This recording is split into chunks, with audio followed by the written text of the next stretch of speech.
Bonjour, je suis Pascale Meunier de la société Création et Design. Je suis créatrice de meubles en carton depuis 5 ans et aujourd'hui nous allons parler de la création de gabarits. Gabarit, patron, c'est un petit peu la même chose. Je vous explique comment faire. Nous allons imaginer que nous souhaitons faire un meuble bas d'une largeur de 50 et d'une hauteur de 60 cm. Nous souhaitons faire donc un gabarit de type symétrique. Donc il sera vraiment identique de chaque côté. Je vais utiliser donc une équerre et un crayon à papier afin de déterminer la partie qui va me servir pour faire ce gabarit. Donc la partie que je vais dessiner. Donc j'ai 50 cm, la largeur que j'ai déterminée, je vais en prendre la moitié, donc 25. Et avec mon équerre, je vais dessiner la moitié de mon meuble.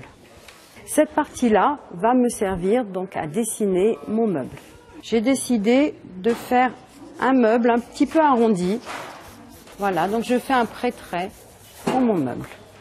Lorsque l'on est satisfait de ce que l'on a dessiné, eh bien il n'y a plus qu'à découper les morceaux de ce gabarit avec un cutter. Je prends mon cutter et je découpe mon gabarit en suivant bien les traits que j'ai dessinés au préalable.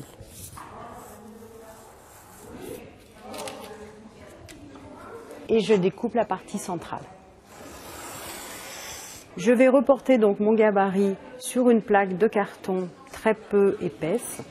J'utilise pour cela des pinces pour bien le maintenir en haut et en bas. Et je reporte mon gabarit sur mon carton.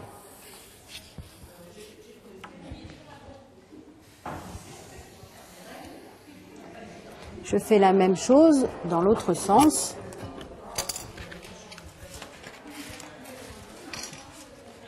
Je viens me caler sur le trait que je viens de dessiner et je reporte de la même manière. Mon gabarit est prêt, il ne me reste plus qu'à déterminer l'endroit où je vais mettre mes pieds de mon meuble et mes tiroirs. Pour cela, je vais reprendre mon équerre et je vais déterminer environ 5 à 6 cm du bord haut pour déterminer mon premier tiroir. Donc je vais me positionner à 5 cm et je vais créer mon tiroir.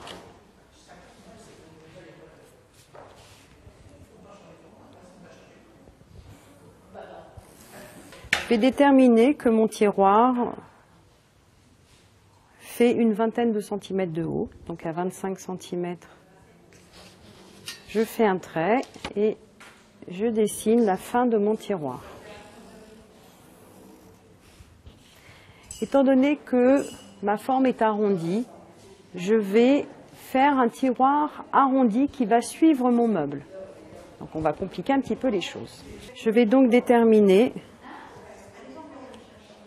un certain nombre de centimètres, on va dire 5, pour reprendre ce que j'ai fait en haut. Et on va, tous les 5 cm, faire des petits traits en pointillés que je vais rejoindre ensuite au crayon. Il ne me reste plus qu'à relier les points. Et j'obtiens un tiroir qui va avoir la même forme que mon meuble, ce qui est beaucoup plus joli. Voici le résultat final de notre tiroir. Nous allons maintenant mettre en place les pieds de notre meuble. Pareil, nous allons essayer de reprendre la forme arrondie que nous avons mis en place tout à l'heure. Je vais déterminer une hauteur de pied d'environ 20 cm. Je tire un trait. Voilà. Et je détermine qu'à partir du milieu, je vais garder 10 cm de chaque côté. Et à la verticale, je redessine mes 2 pieds. Comme il vous reste de la place sur votre gabarit, vous pouvez prévoir un autre tiroir, une autre ouverture. Pas forcément un tiroir, ça peut être juste une ouverture. Ou alors de revoir le premier tiroir que vous avez fait et de réduire sa taille pour permettre une ouverture, une deuxième ouverture beaucoup plus grande. Lorsque votre gabarit est terminé, voilà ce que vous pouvez obtenir. Un gabarit donc pour moitié que vous aurez à reporter sur un carton.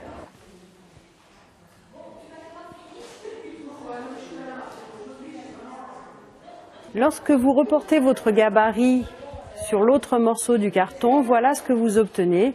Un gabarit complet que vous pourrez ensuite reporter sur vos cartons afin de découper votre meuble à la scie sauteuse. On peut apercevoir des petits trous un petit peu partout. Ce sont les emplacements où nous allons mettre des traverses. Ils sont à prévoir avant la création de notre meuble. Nous avons un autre type de gabarit qui est complètement asymétrique, donc il est complètement différent sur la gauche et sur la droite. Donc dans ce cas, on va directement le dessiner sur un petit carton fin, comme celui-ci. Votre gabarit maintenant est prêt.